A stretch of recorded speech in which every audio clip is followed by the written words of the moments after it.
நடிகர் விஜய். இவர் பேரை சொன்னோடனே சர்ச்சைகள் ஆரம்பமாயிடும். அதனாலதான் இந்த டாபிக் பத்தி ரொம்ப நாளா பேசாம இருந்தேன்.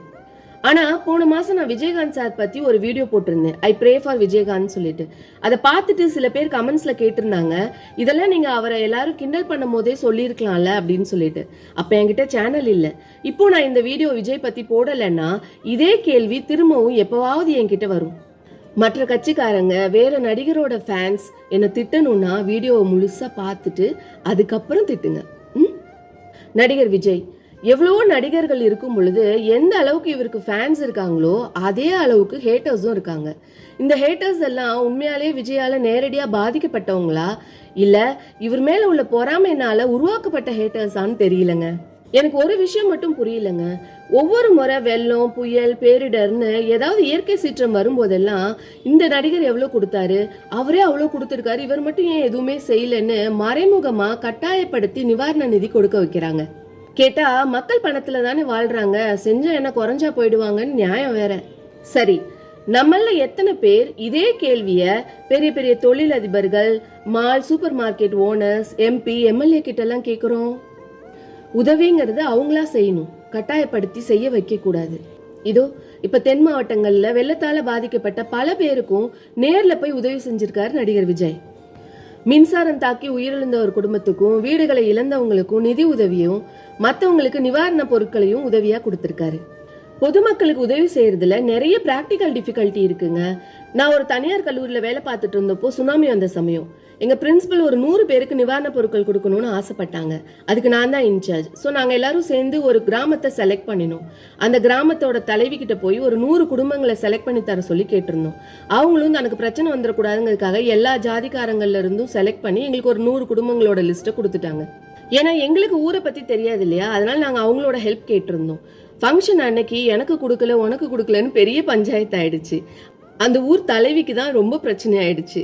பணத்தை செலவு பண்ணி செய்யறது பெருசு இல்லைங்க, எதுல குத்தம் கண்டுபிடிக்கலான்னு ஒரு கும்பல் காத்துட்டு இருக்கும். போட்டோ ஒட்டி கொடுத்தாங்க, சத்தமா பேசினாங்க, புடிச்சு தள்ளினாங்கன்னு அது இதுன்னு சொல்லி கடைசியில செஞ்சவங்கள தான் எல்லா குறையும் சொல்லுவாங்க. இதுக்கெல்லாம் பயந்துதான் நிறைய பேர் செய்யணும்னு ஆசை இருந்தாலும் எதுவுமே செய்யறது இல்லைங்க. நமக்கு எதுக்கு வம்முன்னு கம்முன்னு இருந்துடுறாங்க. எதுவுமே அவங்கவுங்க இடத்துல இருந்து பார்த்தாதான் கஷ்டம் என்னன்னு தெரியுங்க.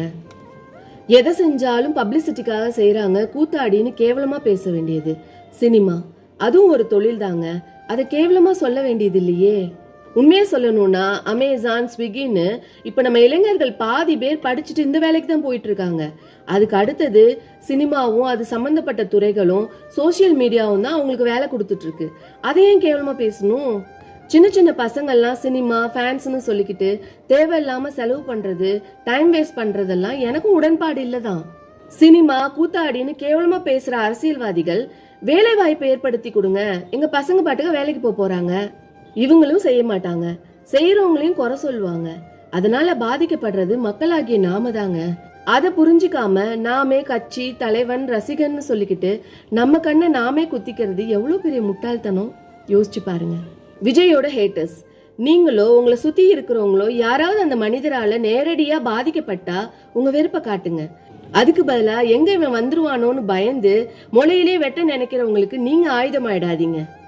ஏன்னா கடைசியில பாதிக்கப்பட போறது நாம தான். இதேதான் விஜயகாந்த் விஷயத்திலயும் நடந்தது, முழிச்சுக்கோங்க. நடிப்பு வேற, நிஜ வாழ்க்கை வேற. நடிப்புல யார பிடிக்குதோ அவரோட ரசிகனா இருங்க.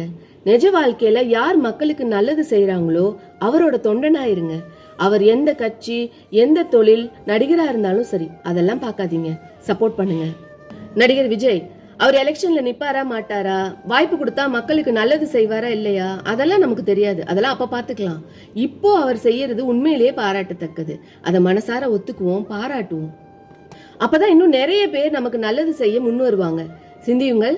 அன்புடன் நான் உங்கள் கீதா கொளஞ்சிநாதன். இது கலர்ஸ் ஆஃப் லைஃப் ஜிகே, வாழ்வின் வண்ணங்களுடன்.